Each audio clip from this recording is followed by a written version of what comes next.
दोस्तों स्वागत है आपका इनसाइट नॉलेज की एक और नई वीडियो में। आज डिफेंस से जुड़ी एक बड़ी खबर निकलकर सामने आई है जिसका सभी को बेसब्री से इंतजार था और ये खबर निकलकर आई है फ्रांस से। अभी कल ही अमेरिकी खुफिया तंत्र पेंटागन की रिपोर्ट में कहा गया था कि अमेरिका भारत को आधुनिक हथियारों से लैस करना चाहता है और इसके लिए फ्रांस का सहयोग भी लिया जा रहा है। वहीं $500 मिलियन का पैकेज भी भारत के लिए अमेरिका तैयार कर रहा है, जिसके ऊपर हमने कल बात की थी। अमेरिका ने साफ कहा था कि भारत की डिपेंडेंस रूस से वो कम करना चाहता है और जिसके लिए भारत भी कोशिश कर रहा है। वहीं अब इसी से रिलेटेड बड़ी खबर फ्रांस से सामने आई है। दरअसल भारत ने पहले ही अमेरिका, ब्रिटेन, फ्रांस जैसे देशों को बता दिया था कि वो अपने मेक इन इंडिया प्रोजेक्ट को लेकर काफी सीरियस है और वो उन्हीं देशों को प्राथमिकता देगा जो देश भारत से तकनीक साझा करने के लिए तैयार होंगे। भारत दौरे पर जब ब्रिटेन के प्रधानमंत्री बोरिस जॉनसन आए थे तो उन्होंने साफ कह दिया था कि हम भारत के मेक इन इंडिया प्रोजेक्ट के साथ चलने के लिए और तकनीक साझा करने के लिए तैयार हैं। जिसके बाद अमेरिका की तरफ से भी अपनी रणनीति भारत को लेकर चेंज करते हुए दिखाई दिए हैं।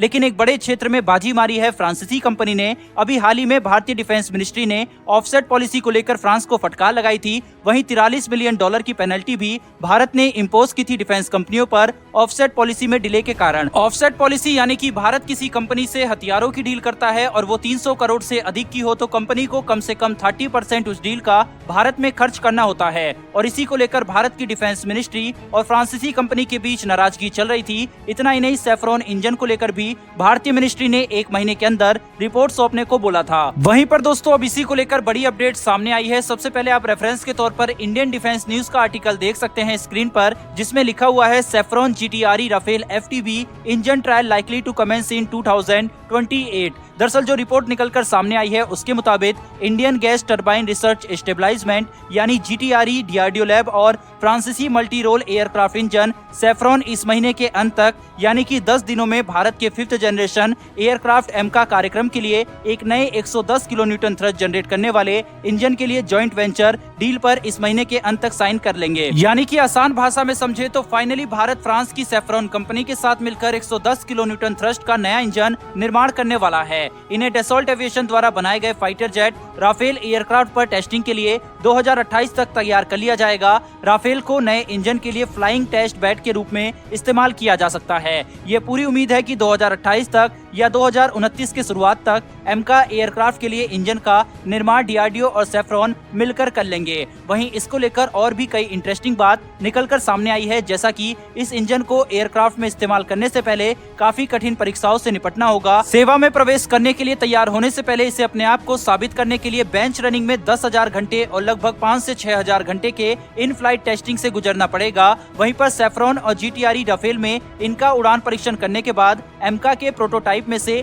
एक में इंजन को लगाकर भी इसका परीक्षण कर सकता है ताकि इसमें धीरे धीरे और सुधार किया जा सके। कंपनी का ये उद्देश्य रहेगा कि इस इंजन को ज्यादा से ज्यादा लॉन्ग लास्टिंग बनाया जाए जिससे लंबे समय तक ये कार्य कर सके। वहीं ईंधन की खपत भी इसमें कम हो, यानी कि 2028 तक इंजन का काम पूरा होने के बाद एमका विमान 2030-32 तक प्रोडक्शन में आ जाएगा, जिसका टारगेट भारत ने सेट भी कर रखा है। डिफेंस मिनिस्ट्री इस प्रोजेक्ट पर अपनी पैनी नजर गड़ाए हुए है और इसमें किसी भी देरी या फंड वगैरह की कमी न हो इसको देख रही है। भारत न केवल अपनी नजर एमका पर गड़ाए हुए है बल्कि इसके नेक्स्ट वेरिएंट एमका मार्क 2 जो कि 2035 तक आ जाएगा उसको भी देख रहा है। भारत को इस फील्ड में अपना दबदबा कायम करना है तो भारत को अभी से तैयारी करके चलना पड़ेगा, क्योंकि एक तरफ ये खबर आना स्टार्ट हो चुकी है कि अमेरिका जल्द ही अपने 6th जनरेशन एयरक्राफ्ट को दुनिया के सामने लाने वाला है। वहीं हमारा पड़ोसी और दुश्मन नंबर 1 चाइना भी J-20 की नाकामयाबी से सीखते हुए अपने 6th जनरेशन एयरक्राफ्ट पर तेजी से कार्य कर रहा है। चीन की भी परेशानी भारत वाली ही है, उसके पास भी अपना एक घातक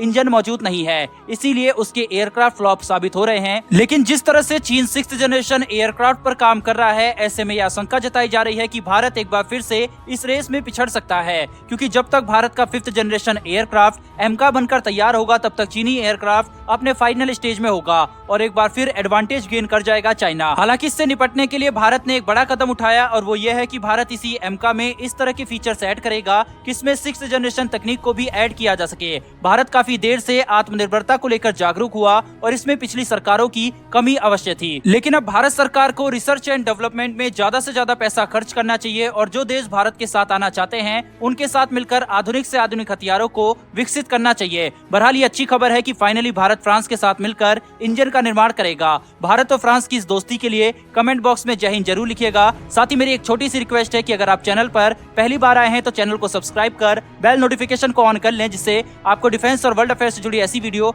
सबसे पहले मिल सके। फिर मिलेंगे ऐसी एक नई वीडियो के साथ। धन्यवाद। जय हिंद।